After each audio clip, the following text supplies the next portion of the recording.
Assalamualaikum warahmatullahi wabarakatuh.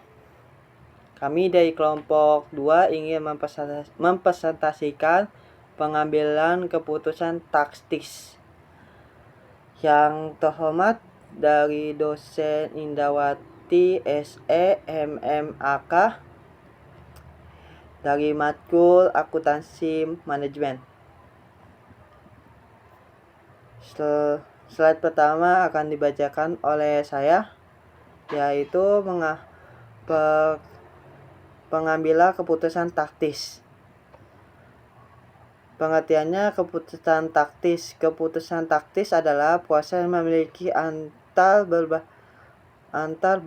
berbagai opsi yang memiliki hasil langsung atau terbatas. Contohnya itu adalah menarik pesanan khusus dengan harga yang lebih rendah dari harga jual, biaya untuk memanfaatkan kapasitas pengangguran dan meningkatkan laba tahun ini.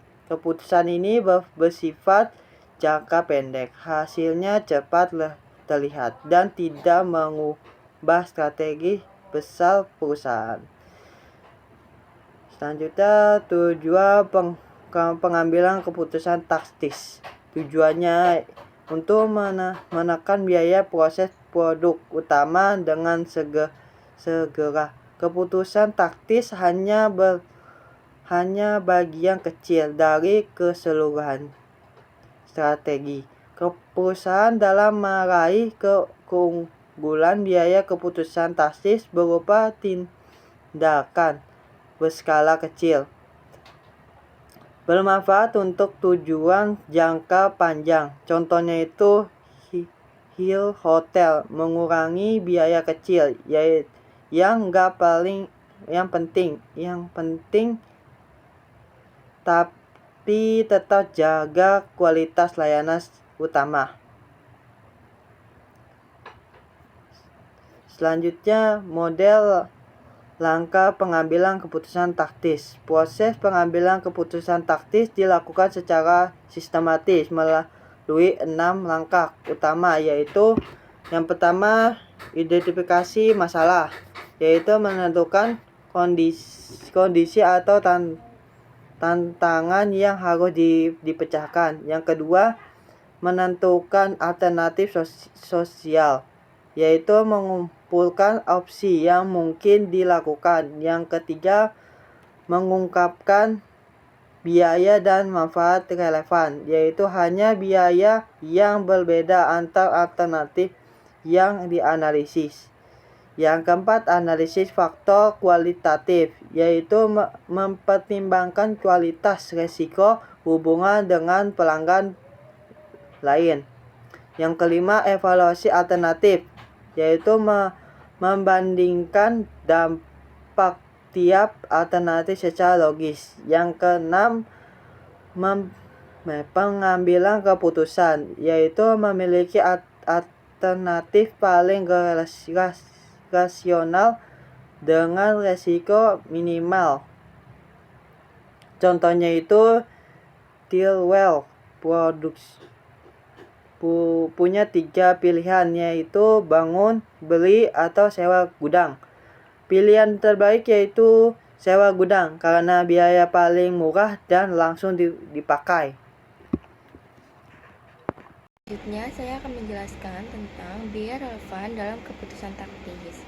Biaya relevan dalam keputusan taktis adalah biaya yang akan berubah jika suatu keputusan itu diambil.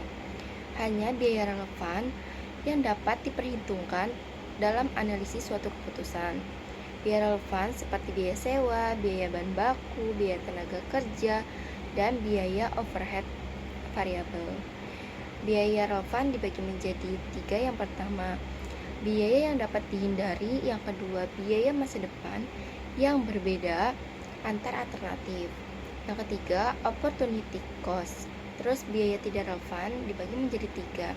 Yang pertama, sunk cost atau biaya masa lalu. Yang kedua, biaya tetap yang tidak berubah. Yang ketiga, beban penyusutan aset-aset. sini ada contoh perusahaan, yaitu perusahaan Swisse Manufaktur yang lagi mau menentukan lebih baik produknya dibuat sendiri atau ngambil dari luar. Jadi perusahaan ini ngitung terlebih dahulu semua biaya-biaya yang terdapat dalam dua pilihan tersebut. Kalau membuat sendiri, biayanya itu terdiri dari biaya sewa tambahan sebesar $12.000 dan bahan baku langsung yaitu sebesar $5.000 dan tenaga kerja langsung sebesar $20.000 dan biaya overhead sebesar $8.000. Kalau semuanya dijumlahin, total biaya tersebut adalah $45.000. Sedangkan kalau membeli dari luar, biayanya tuh ada dua. Yang pertama, biaya harga beli sebesar $47.500 dan biaya kirim sebesar $8.500. Jadi total biaya kalau beli dari luar adalah $56.000. Nah, dari sini kita bisa lihat perbedaan biaya adalah sebesar $56.000 dikurang dengan $45.000, hasilnya hemat $11.000. Kalau perusahaan pilih buat sendiri, artinya keputusan untuk perusahaan ini adalah memproduksi sendiri karena biayanya tuh lebih rendah dibandingkan kalau beli dari luar. Selanjutnya di sini ada jenis-jenis keputusan taktis. Yang pertama ada make or buy decision, yaitu membuat sendiri atau membeli dari luar.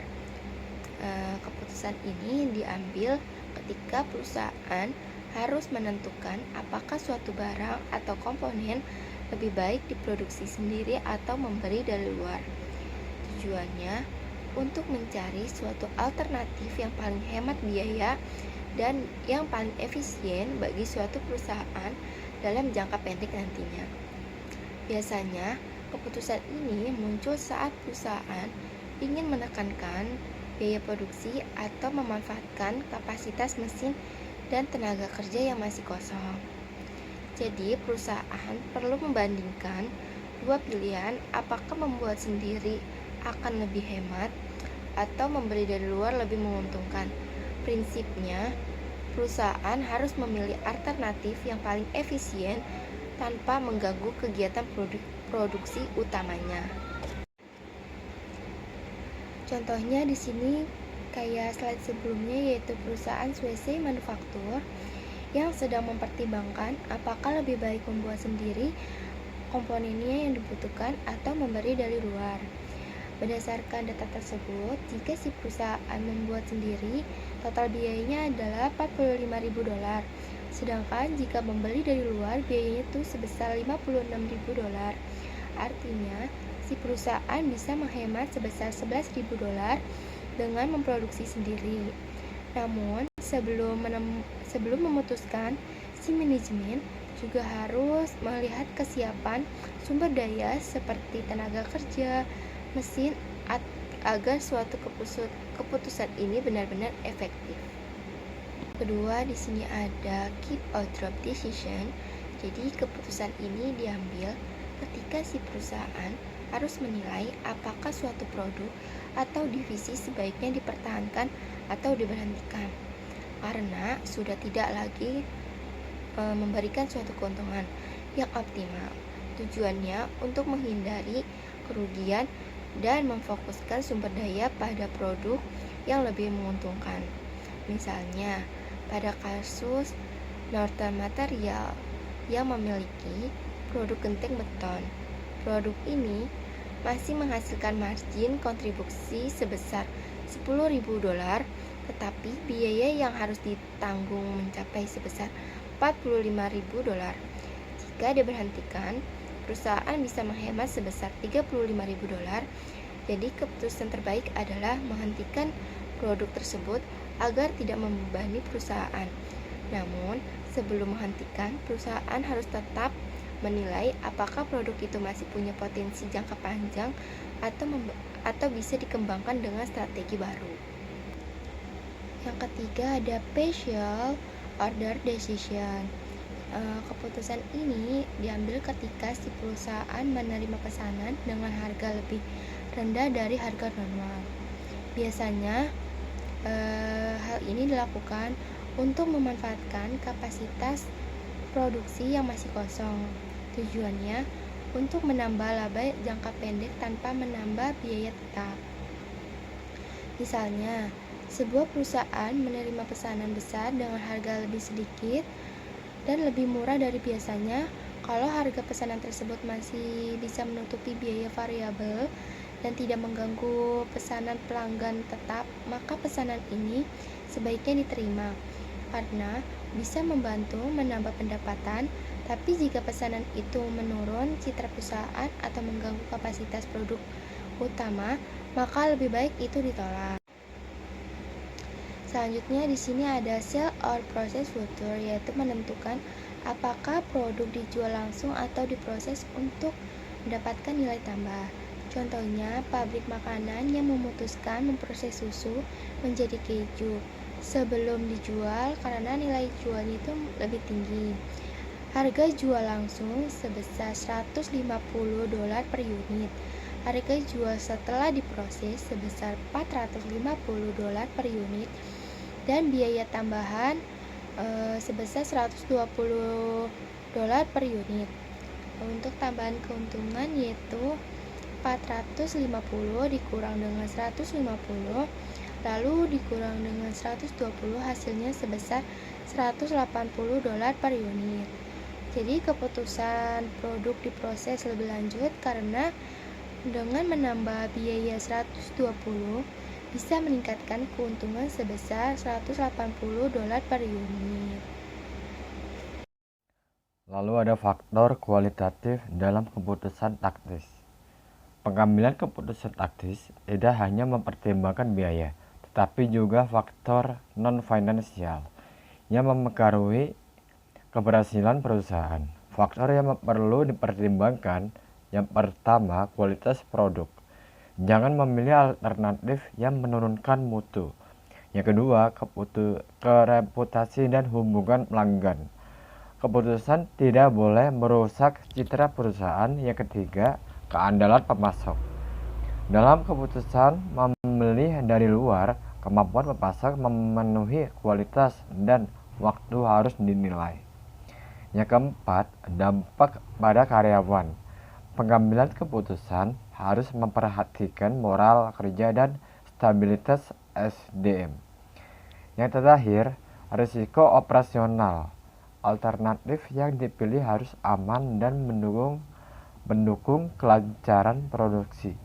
Contoh singkatnya, titual produk juga mempertimbangkan lokasi dan fasilitas gudang agar kualitas produk tetap terjaga.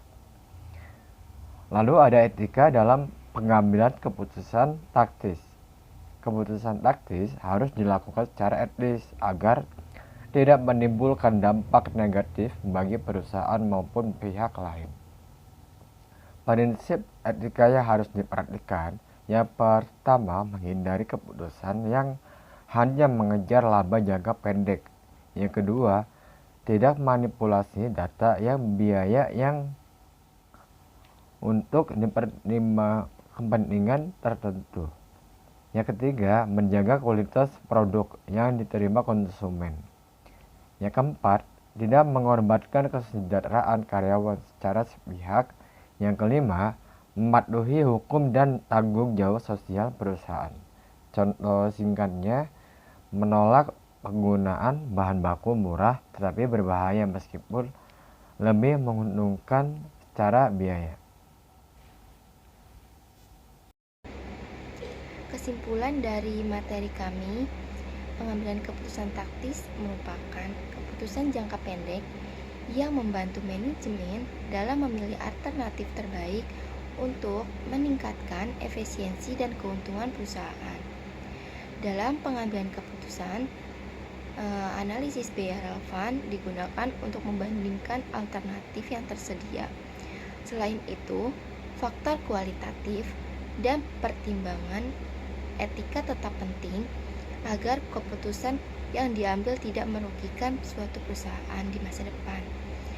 Dengan mempertimbangkan aspek finansial dan non-finansial secara seimbang, keputusan taktis dapat mendukung pencapaian tujuan perusahaan secara efektif. Nah, setelah kalian mendengarkan penjelasan dari kami mau ngajak teman-teman nih untuk bergabung menjadi mahasiswa-mahasiswi Universitas Pamulang, khususnya di program studi S1 Akuntansi. Mau kuliah akuntansi, tapi cari yang seru dan hemat? Yuk sini gabung sama akuntansi Universitas Pamulang. Mungkin itu saja, kurang lebihnya mohon maaf. Wassalamualaikum warahmatullahi wabarakatuh.